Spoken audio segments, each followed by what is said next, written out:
Hi, today I want to talk to all my buyers out there who have been trying to buy a house or wanting to buy a house but are a little daunted by the prospects in this very heavy seller's market.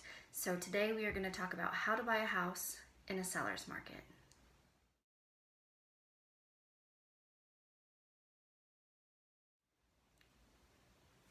So buying a house in a seller's market can definitely be a little bit scary, especially when you know that you're going to be competing with multiple offers. And it's been like that here in Salt Lake for the last year, almost more than that, it seems like.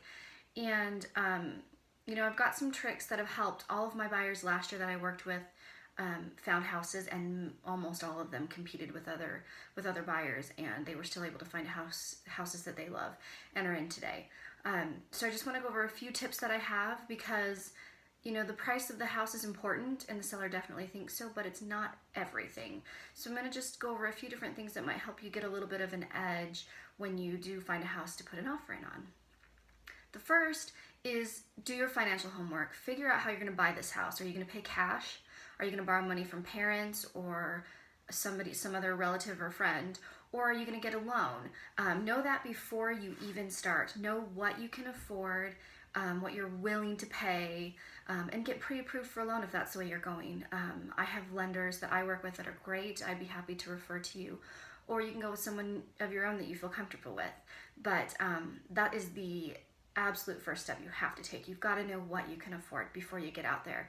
And also you've got to have that pre-approval letter if you are going with a loan, because when you get ready to write an offer, the seller, especially in a multiple offer situation, is going to want to know that you can buy this house, and that letter will provide that needed proof. The second is to educate yourself on the market. That's important because when you walk into the house that you love, you need to know that it is a house that's going to work for you, and also that it's priced well. I mean, me as your agent, I'm going to help you with that pricing and all that kind of stuff. But once you've educated on yourself on the market and have seen, been out there looking at houses, you're going to know. You're going to walk into a house and know it's well taken care of, it's priced well, it'll work for my family. So sometimes it's good to start looking a little bit earlier than you're actually ready to go, so that when the time to move is right, you'll be able to move quickly because you will be educated on what's out there and what properties are worth. The third is to make a smart offer. When you're dealing with a seller's market and you're competing against other buyers, you can't come in low and expect the seller to counter you back, because other buyers are going to come in, they're going to write their best offer first and make themselves, as attractive as possible to that seller. And you need to do the same thing. In a buyer's market, it's different, but right now we're not in that. We're in a seller's market, and if we're going to get you in a house, we need to make smart, wise offers, and we can talk about those when with each specific house. The other is that you have to work separate from your emotions. Buying a house is emotional. It's a big deal. You're buying a place that you're going to make memories with your family. It's a new chapter of life.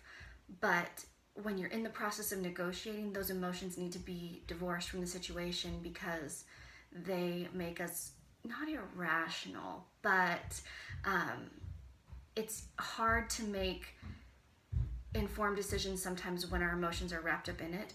And so that's the great part about having a good agent, is that they aren't emotional about it and can help you be a little bit more objective in those decisions.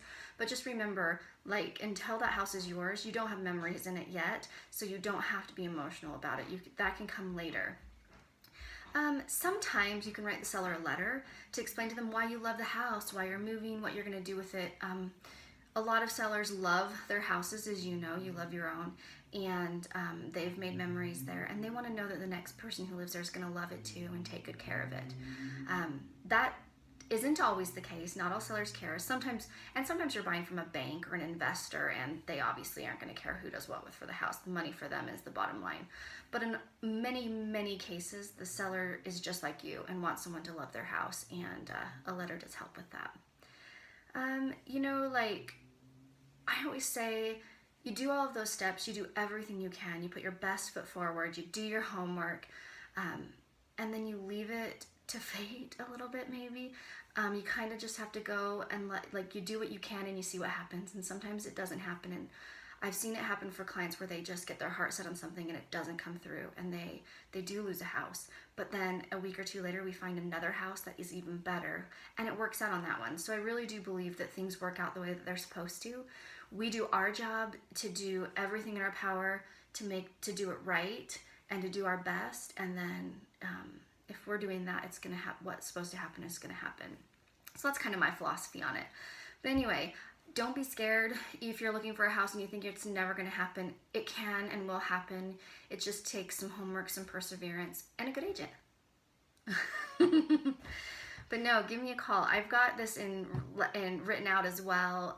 I will either post it down below this video or in the comments, and you can link on that too if you want to read it in a little bit more depth. And as always, you can call me. I'm always happy to help. Have a great day.